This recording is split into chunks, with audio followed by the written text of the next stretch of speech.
जनाब अबू सईद खुदरी रज़ी अल्लाह ताला अन्हु खुद इस हदीस को रिवायत करते हैं और ये मशहूर वाक़या आप सब ने सुना होगा कि नबी करीम सल्लल्लाहु अलैहि वसल्लम के ये सहाबी एक काफ़िले के हमरा एक जगह से गुज़रते हैं और वहाँ पे रुकते हैं और उन लोगों को कहते हैं हम भूखे हैं, हमारे लिए किसी खाने का इंतज़ाम किया जाए, कुछ चीज़ पकाई जाए, मुसाफिर हैं, हमें कुछ खिलाया पिलाया जाए, हमारी ज़ियाफ़त की जाए। तो बस्ती वाले उनकी ज़ियाफ़त से इनकार कर देते हैं। फिर अल्लाह का करना ऐसा होता है कि उसी बस्ती का एक सरदार उसको सांप काट जाता है।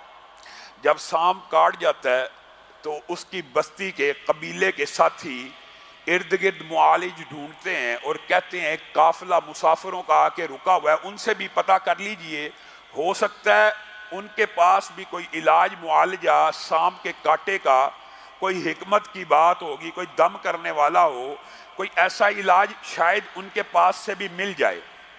वो ढूंढते हुए उधर आते हैं तो जनाब अबू सईद खुदरी कहते हैं कि अभी कुछ लम्हे पहले हमने आपसे खाना मांगा था और हमने आपसे ये मुतालबा किया था हमारी ज़ियाफ़त की जाए, आपने इनकार कर दिया था। अब बारी अगर हमारी आई है तो हम भी आपका इलाज बिला मुआवजा नहीं करेंगे। कहा कितना मुआवजा लोगे? इलाज है, इलाज मौजूद है। आप सहाबा का ईमान देखिए, अभी ये पहला मौका है। कुरान पाक में आयतें तो नाजिल हो चुकी हैं कि ये कुरान शिफा है, लेकिन आज उसके प्रैक्टिकल का पहला मौका है। और जब सहाबा से पूछा जा रहा है इलाज मौजूद है, कह रहे हैं मौजूद है।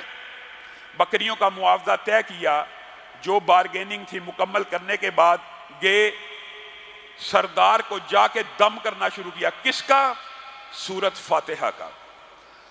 ये ईमान है किसके ऊपर? बिल हदीस। ईमान बिल हदीस सहाबा का और ईमान बिल कुरान भी है कि कुरान तो पूरे का पूरा शिफा है। जनाबे अबू सईद खुदरी और उनके काफिले वालों ने उस सरदार को सूरत फातिहा का दम करना शुरू किया।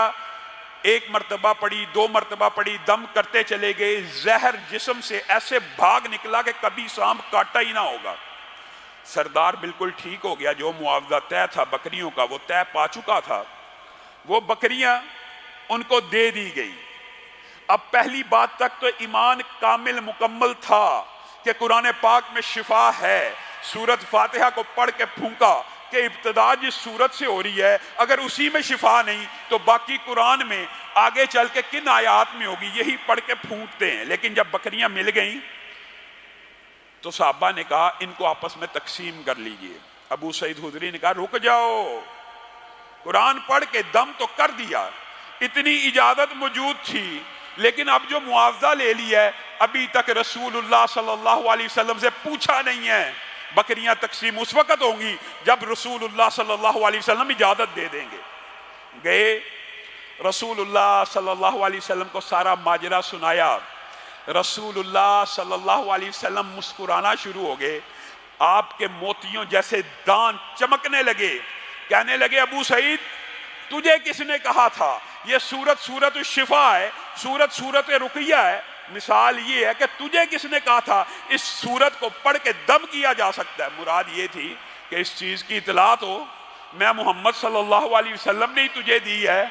अब इन बकरियों में से मैं मोहम्मद सल्लल्लाहु अलैहि वसल्लम का हिस्सा भी निकाल लो। एक दिल लगी, एक साहबा से प्यार का अंदाज है, वरना रसूलुल्लाह सल्लल्लाहु अलैहि वसल्लम ने ली नहीं। लेकिन यहां से ये बात साबित हो गई। कुछ लोग एतराज करते हैं और एतराज किसी हद तक दुरुस्त भी होता है, किसी हद तक एतराज दुरुस्त भी होता है, लेकिन एक एतराज है जिसकी हद दुरुस्तगी तक नहीं पहुंची, जो सरासर गलत है। वो ये है जो मुआशरे में मशहूर कर दिया गया है कि एक कारी है, कुरान है, उसने बच्चों को हिफाजत कराना, मुआवजा ना ले। क्यों ना ले? कुरान पाक का मुआवजा लेना इस हदीस से भी साबित है और दीगर हदीस से भी साबित है। ठीक है, जो बात दुरुस्तगी की हद तक दुरुस्त है वो ये है कि दीन को कमाई का जरिया नहीं बनाना चाहिए, यहां तक बात दुरुस्त है। लेकिन एक इमाम मस्जिद है, वो 5 नमाजें आपको पढ़ाता है, वो अजान देता है, या आपने मुअज्जिन रखना है, या आपने हादम मस्जिद रखा है, आपने کیا سوچ لیا کہ اس کے گھر والے موجود نہیں ہیں؟ اس نے اپنے گھر والوں کا، بیوی بچوں کا پیٹ نہیں پالنا؟ آپ کو تو چاہیے کہ آپ قاری قرآن کا، امام مسجد کا، مؤذن کا سب سے عمدہ وظیفہ لگائیں کہ آپ کو امامت کرواتا ہے، نمازیں پڑھاتا ہے۔ الٹا ہمارے معاشرے میں ایلیگیشن لگایا جاتا ہے یہ جی دین بیچتے ہیں، یہ دین فروش ہیں۔ یہ باتیں سراسر جہالت کے اوپر مبنی ہیں۔ ہاں جو بات درست ہے وہ یہاں تک درست ہے کہ کسی بندے کو اس معاملے میں بھی حد سے زیادہ تجاوز نہیں کرنا چاہیے، اور دین کو بیچ کر اور سود کی حلت کے فتوے دے کر کے مسجد کی انتظامیہ کے 5 ڈونر ہیں وہ سارے سود کھاتے ہیں۔ جی بینک کے اندر پیسہ رکھنا جی فلاں فلاں فلاں عالموں نے کہہ دیا ہے تو کچھ نہ کچھ گنجائش ملتی ہے، یہ ہے دین کو بیچنا، کہ لوگوں کو چہروں کو دیکھ کے، لوگوں کی انتظامیہ کے چہرے دیکھ کے مسئلے بدل لینا، مسئلے کو صاف سچا بیان کرنا، یہ حق ہے۔ آگے چلیں۔